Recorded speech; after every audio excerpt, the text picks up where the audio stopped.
नरेशच्या कृपेने, बजरंगबलीच्या कृपेने या ठिकाणी 111 फूट उंच अशी बजरंगबलीची मूर्ती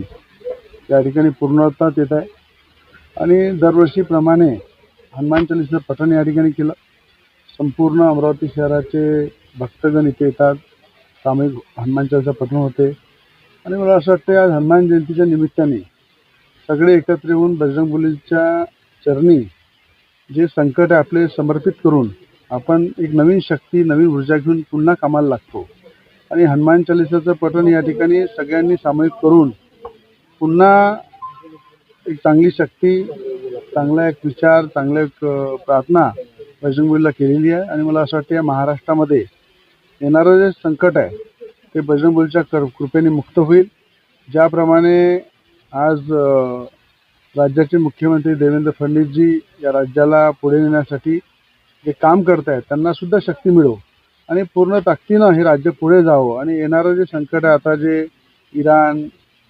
आणि अमेरिकेचं जे चालू आहे त्याच्या माध्यमातून जे आपल्या देशालाही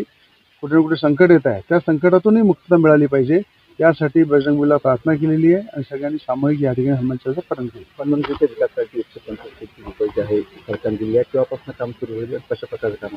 काम आम्ही गेल्या 1 वर्षापासून सुरू केलेलं आहे. मूर्ती हे स्वतः ही माझ्या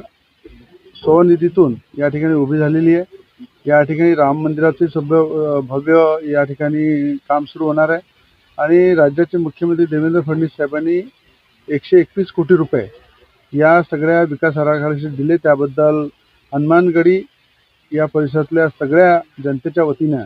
महाराष्ट्र जनतेच्या वतीनं या ठिकाणी हनुमान चालीसा ट्रस्टच्या वतीनं राज्याचे मुख्यमंत्री देवेंद्र फडणवीस साहेबांचे आभार व्यक्त करतो की त्यांनी ज्या पद्धतीनं